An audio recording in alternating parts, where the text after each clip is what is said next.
আসসালামু আলাইকুম। নবম শ্রেণীর গণিত টিউটোরিয়ালে তোমাদেরকে স্বাগতম। এই ভিডিওতে আমরা আলোচনা করব বাস্তব সমস্যা সমাধানের সহজ সমীকরণ। এই অধ্যায়ের একটি একক কাজ। এখানে বলা হয়েছে খুশি ৩০ টাকায় দুটি পোস্টার পেপার ও তিনটি সাইন পেন ক্রয় করে। দোলা ওই একই দোকান থেকে একই মূল্যের ৪টি পোস্টার পেপার ও ৬টি সাইন পেন ৫০ টাকায় ক্রয় করে। ক নম্বরে বলছে সমীকরণ গঠন করে লেখচিত্র অঙ্কন করো।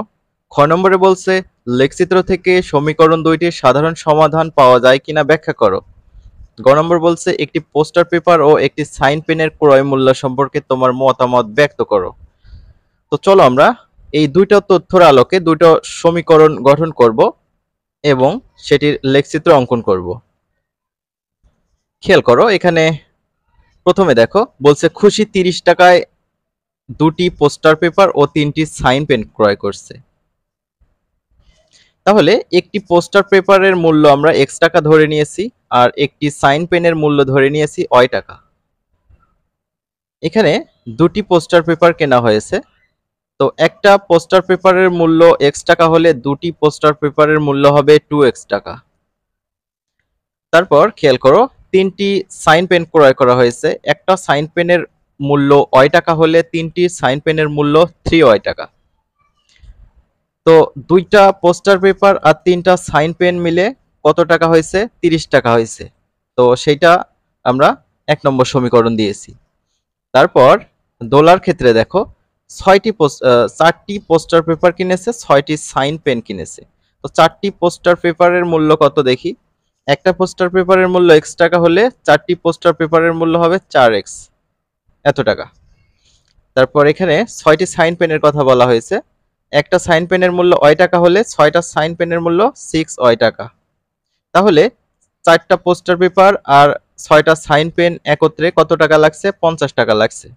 তো সেইটা সমান 50 টাকা দিয়ে 2 নম্বর সমীকরণ আমরা দিয়েছি। এখন আমরা কি করব? প্রথমে 1 নং ও 2 নং সমীকরণ থেকে দুইটি সরলরেখা অঙ্কনের জন্য কয়েকটি করে বিন্দু নির্ণয় করি। তো প্রথমে আমরা 1 নং সমীকরণের জন্য x এর ভিন্ন ভিন্ন মানের জন্য y এর মান বের করব। তো সাইডে আমরা একটু রাফ করতে পারি। 2x প্লাস 3y সমান 30 দেওয়া আছে। তো এখান থেকে আমরা y এর মান বের করব। 3y রেখে এই যে 2x যোগ আছে, ডান পাশে গেলে এটা বিয়োগ হবে। তাহলে 30 বিয়োগ 2x। এখান থেকে y এর মান বের করতে চাইলে 3 গুণ অবস্থা আছে, 3 ভাগ হয়ে যাবে। ডান পাশে যত যা আছে সবগুলোর নিচে ভাগ হয়ে যাবে। তো এখানে আমরা সেটি লিখে নিয়েছি, দেখতে পাচ্ছ y সমান 30 বিয়োগ 2x ভাগ 3। প্রথমে আমরা x এর মান 9 বসিয়েছি। x এর মান যদি 9 বসাই তাহলে এখানে কত হয় দেখো, 30 বিয়োগ 2 ইন্টু x আছে, x এর জায়গায় 9 বসাবো, তাহলে 9 দোকানে 18 হবে। তারপর 3 ভাগ আছে, 30 থেকে 18 বিয়োগ করলে হবে হচ্ছে 12। 30 থেকে 18 বিয়োগ করলে হবে 12। এই 12কে 3 দিয়ে ভাগ করো, 3 4 12। তাহলে y এর মান কত হলো আমাদের? y এর মান হলো 4। তো আমরা 9,4 লিখে নিয়েছি। এখন আমরা x এর মান বসাবো হচ্ছে 3। প্রত্যেকটা আমি দেখিয়ে দিচ্ছি তোমাদের। x এর মান যদি আমরা 3 বসাই, এগুলো নিজের ইচ্ছে মতো নিতে হবে। x এর মান নিজের ইচ্ছে মতো নিয়ে y এর মান আলাদা আলাদা বের হবে। তাহলে 30 বিয়োগ এখানে 2 ইন্টু x, তাহলে 2 ইন্টু 3 হবে। 2 ইন্টু 3 মানে 6 ভাগ 3। 30 থেকে 6 বিয়োগ করলে হবে হচ্ছে 24 ভাগ 3। 3 দিয়ে যদি এই 24কে ভাগ করো, 3 8 24, 8 হয়। তাহলে y এর মান এই যে 8 বের হয়েছে। তাহলে 3,8 লেখা হলো। এবার আমরা যদি 6 বসাই, 6 যদি বসাই আমরা x এর মান, তাহলে y এর মান কত হয় দেখো। তাহলে 30 মাইনাস 2 ইন্টু 6, 2 ইন্টু 6 মানে হচ্ছে 6 দুগুণে 12। তাহলে 30 থেকে 12 বিয়োগ করলে কত হয়? 18। 18কে 3 দিয়ে ভাগ করো, 6 হবে। তাহলে y এর মান 6। তাহলে 6,6 এই পাশে লিখছি। এখন আমরা 2 নম্বর সমীকরণের ক্ষেত্রেও এরকম একটা ছক তৈরি করব। 2 নম্বর সমীকরণটা কেমন ছিল একটু দেখে নেই। 4x + 6y 4x + 6y = 50। এখান থেকেও আমরা y এর মান বের করব। 6y রেখে 50 বিয়োগ 4x, এটা ডান পাশে গেলে এটা বিয়োগ হয়ে যাবে। তাহলে এখান থেকে যদি আমরা y এর মান বের করতে চাই, 6 গুণ অবস্থায় আছে, 6 ডান পাশে গেলে পুরোটার নিচে ভাগ হয়ে যাবে। প্রথমে আমরা x এর মান 2 বসাবো, এটা তোমরা নিজের ইচ্ছে মতো বসাবো। হ্যাঁ, তাহলে 50 বিয়োগ 4 ইন্টু x আছে, মানে 4 ইন্টু 2 হবে, তাহলে 4 দুগুণে 8। তাহলে 50 থেকে যদি 8 বিয়োগ করা হয় তাহলে হবে 42 ভাগ 6। তাহলে এখানে 6 দিয়ে 42 কে ভাগ করে 7 হবে। দেখতে পাচ্ছ y এর মান 7। তাহলে এখানে 2,7 লেখা হয়েছে এই কারণে। তাহলে আমরা প্রত্যেকটাই দেখিয়ে দিই যাতে তোমাদের অসুবিধা না হয়। এবার আমরা x এর মান ধরো 5 বসিয়ে নিলাম। তাহলে 50 বিয়োগ 4 ইন্টু 5, 4 5 20, তাই না? 50 থেকে 20 বাদ দিলে কত হবে? 30 হবে। 30 কে 6 দিয়ে ভাগ করো, 5 হবে। তো এখানে সেই 5টাই লেখা হয়েছে। ওকে, তাহলে 5,5। এবার আমরা x এর মান কত বসাবো? x এর মান 8 বসাবো। এগুলো নিজের ইচ্ছে মতো বসালেই চলবে, ঠিক আছে? তাহলে 50 বিয়োগ 4 ইন্টু x আছে, তাহলে x এর জায়গায় 8 বসবে। 8 4 8 32, 50 থেকে 32 বাদ দিলে কত হবে? 18। 50 থেকে 32 বাদ দিলে 18, তো হ্যাঁ ঠিক আছে। 6 দিয়ে 18 কে ভাগ করো, 3 হবে। 3 6 18। তাহলে দেখতে পাচ্ছ x এর মান 8 বসিয়ে y এর মান আমরা পেলাম 3, তাহলে 8,3 লেখা হয়েছে। এখন ছক কাগজে বিন্দুগুলো স্থাপন করব 1 নম্বর সমীকরণের জন্য এবং 2 নম্বর সমীকরণের জন্য। তো উপরে আমরা কি কি পেলাম এটা একটু এখানে লিখে নেই, যাতে আমাদের বারবার উপরের দিকে স্ক্রল না করতে হয়। 9,4 3,8, তারপর হচ্ছে 6,6। এটা 1 নম্বর সমীকরণের জন্য যে বিন্দুগুলো পেয়েছি সেগুলো। এখানে খেয়াল করো, এটা হচ্ছে মূল বিন্দু। মূল বিন্দু হচ্ছে 0। মূল বিন্দু থেকে ডানের দিকে হচ্ছে x এর মান হচ্ছে, x অক্ষের স্থানাঙ্ক পজিটিভ, জাস্ট এখানে x লিখলেই চলবে, আর বামের দিকে x ড্যাশ লিখব। মূল বিন্দু থেকে উপরের দিকে y অক্ষের স্থানাঙ্ক, আর নিচের দিকে y অক্ষের স্থানাঙ্ক ঠিকই, কিন্তু হচ্ছে মাইনাস, তো y ড্যাশ দেব। এখন আমরা এগুলো বসাই। প্রথমে 9,4 বসাবো। x অক্ষের স্থানাঙ্ক 9, তো মূল বিন্দু থেকে ডানের দিকে 9 ঘর যাবো, এই যে 5 ঘর, 6 7 8 9, 9 ঘর গেলাম, ভালো। তারপর y অক্ষের স্থানাঙ্ক কিন্তু 4 দেওয়া আছে, তাহলে +4, এই কারণে উপরের দিকে যাবো 4 ঘর, 1 2 3 4। 4 ঘর গিয়ে আমরা একটা কি দেবো? ডট দেবো। হ্যাঁ, 9 4। তাহলে পাশে আমরা লিখতে পারি 9,4 লিখলে ভালো হয়, না লিখলে বুঝতে কষ্ট হবে পরে আবার। এবার হচ্ছে 3,8, এটা আমরা স্থাপন করব গ্রাফ পেপারে। মূল দেখো এখানে x অক্ষের স্থানাঙ্ক 3, y অক্ষের স্থানাঙ্ক 8। খেয়াল করো মূল বিন্দুতে দাঁড়াতে হবে। দাঁড়ালাম, ঠিক আছে। x অক্ষের স্থানাঙ্ক 3, তার মানে ডান দিকে 3 ঘর, 1 ঘর 2 ঘর 3 ঘর। y অক্ষের স্থানাঙ্ক 8 আছে, তাহলে 8 কিন্তু প্লাস, তাই উপরে যাব। 8 ঘর, মাইনাস থাকলে নিচে যাইতাম। এই হচ্ছে 5 6 7 8, এই হচ্ছে 8। তো এখানে একটা আমরা কি দেব? ডট দেব।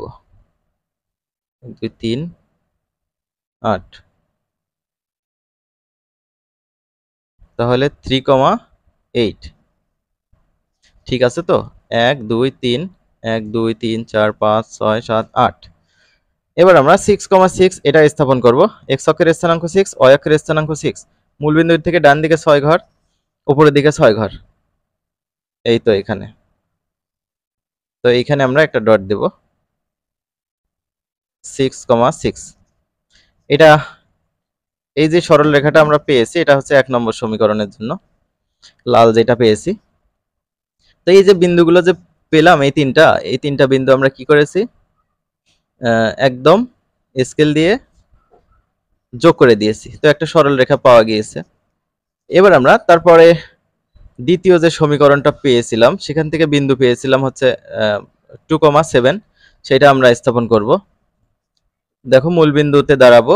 2 মানে x অক্ষের স্থানাঙ্ক, ডান দিকে 2 ঘর 1 ঘর 2 ঘর, তারপর 7 আছে অ অক্ষের স্থানাঙ্ক +7, তাই উপরের দিকে 5 ঘর 6 ঘর 7 ঘর। তো এখানে আমরা একটা ডট দেব, এইটা লিখবো হচ্ছে কত 2,7। তারপর খেয়াল করো, তারপর রয়েছে হচ্ছে 5,5, মূল বিন্দুতে দাঁড়াবো, এক্স অক্ষের স্থানাঙ্ক 5, ওয়াই অক্ষের স্থানাঙ্ক 5, তাহলে অবস্থান আমাদের এখানে, এখানে একটা ডট দেব, এখানে লিখবো হচ্ছে 5,5। এবার আমরা 8,3 এটা স্থাপন করব, মূল বিন্দুতে দাঁড়াবো, ডান দিকে 8 ঘর যাব, যেহেতু এক্স অক্ষের স্থানাঙ্ক 8 গেলাম, তারপর ওয়াই অক্ষের স্থানাঙ্ক 3 দেওয়া আছে, +3 থাকার কারণে উপরের দিক যাব, কয় ঘর 3 ঘর, 1 2 8 ঘর, 5 6 7 8, 8 ঘর, তারপর উপরের দিকে 3 ঘর, 1 2 3। আচ্ছা, এখানে আমরা একটা ডট দেব, 8,3। এই কালারটা হচ্ছে 2 নম্বর সমীকরণের জন্য। তো এখানে 3টা বিন্দু পাওয়া গিয়েছে, এই 3টা বিন্দু যদি যোগ করে দেই তাহলে একটা সরলরেখা পাবো। দেখো, 2টা সরলরেখা 2টা সমীকরণের জন্য হয়েছে, কিন্তু কোথাও মিলিত হয় নাই। সরলরেখা মানে সমান্তরাল হয়েছে 2টা সরলরেখা। তাহলে আমাদের এটি শেষ। আমরা পরবর্তী যে খ নম্বরটা ছিল, খ নম্বরটা দেখব এখন। লেখচিত্র থেকে সমীকরণ দুইটির সমাধান পাওয়া যায় কিনা এই ব্যাখ্যাটা দেখব। খ নম্বরটা দেখো, লেখচিত্র হতে পাই সরলরেখাদ্বয় পরস্পর সমান্তরাল এবং এরা কোথাও পরস্পর ছেদ করেনি, অর্থাৎ এদের কোনো সাধারণ সমাধান নেই, অর্থাৎ কোনো সাধারণ সমাধান পাওয়া যাবে না, যেহেতু আমাদের কোনো ছেদবিন্দু পাওয়া যায়নি। তারপর গ নম্বরটা কি ছিল দেখো, গ নম্বরটা ছিল একটি পোস্টার পেপার ও একটি সাইন পেনের ক্রয় মূল্য সম্পর্কে তোমার মতামত ব্যক্ত করো। তো এখানে মতামত হিসেবে আমরা যে বিন্দুগুলো পেয়েছি 1 নম্বর সমীকরণে, প্রথমে আমরা 9,4 পেয়েছিলাম 1 নম্বর সমীকরণে, তারপর 3,8 পেয়েছিলাম, তারপর হচ্ছে 6,6 পেয়েছিলাম। এটা কিন্তু 1 নম্বর সমীকরণের জন্য। তারপর 2 নম্বর সমীকরণের জন্য পেয়েছিলাম হচ্ছে 2,7, তারপর হচ্ছে 5,5, তারপর হচ্ছে 8,3। এটা 2 নম্বর সমীকরণের জন্য। এটা লেখা লাগবে না তোমাদের, এটা আমি একটু বোঝাবো এখানে। দেখো, 1 নং হতে পাই একটি পোস্টার পেপার ও একটি সাইন পেনের মূল্য হতে পারে যথাক্রমে 9 টাকা ও 4 টাকা। তো 1 নম্বরে দেখো, একটা পোস্টার পেপারের মূল্য, এটা কিন্তু এক্স এর মান 9 আর এটা কিন্তু ওয়াই এর মান, তাহলে একটা পোস্টার পেপারের মূল্য হতে পারে 9 টাকা, সাইন পেনের মূল্য হতে পারে 4 টাকা, অথবা 3 টাকা ও 8 টাকা। 3 টাকা হতে পারে, 8 টাকাও হতে পারে, আবার হতে পারে 6 টাকা 6 টাকা, অর্থাৎ এটা এক্স এর মান, এটা ওয়াই এর মানও হতে পারে। তাহলে এরকম অসংখ্য সমাধান থাকতে পারে, এটা হতে পারে, কিন্তু নির্দিষ্ট কোনো সমাধান নেই, তাই না? নির্দিষ্ট সাধারণ কোনো সমাধান নেই। আবার 2 নম্বরে দেখো, একটি পোস্টার পেপার ও একটি সাইন পেনের মূল্য হতে পারে যথাক্রমে 2 টাকা ও 7 টাকা। ঠিক আছে, এই যে 2 টাকা 7 টাকা, অথবা 5 টাকা 5 টাকা হতে পারে। হ্যাঁ, একটা পোস্টার পেপারের মূল্য আর একটা সাইন পেনের মূল্য হতে পারে 8 টাকা ও 3 টাকা। এটা হচ্ছে পোস্টার পেপারের মূল্য আর একটা সাইন পেনের মূল্য। তাহলে 1 ও 2 নং সমীকরণ হতে প্রাপ্ত মানসমূহ সঙ্গতিপূর্ণ নয়। এরকম এতগুলো হতে পারে নাকি? এরকম সম্ভব না, এদের সাধারণ সমাধান নেই। একটি পোস্টার পেপার ও একটি সাইন পেনের ক্রয় মূল্য খুশি ও দোলার ক্ষেত্রে ভিন্ন ভিন্ন। তো এটা হচ্ছে গ নম্বরের উত্তর। আশা করি বুঝতে পেরেছো। আমরা পরবর্তী ভিডিওতে দেখব যে হচ্ছে 2 সরল সমীকরণ, সহ সমীকরণের সমাধান, যোগ্যতা, সমঞ্জস না অসমঞ্জস, এগুলো দেখব। শিক্ষার্থীরা ভালো থাকবে। পরবর্তী ভিডিও দেখার আমন্ত্রণ জানিয়ে শেষ করছি। আল্লাহ হাফেজ।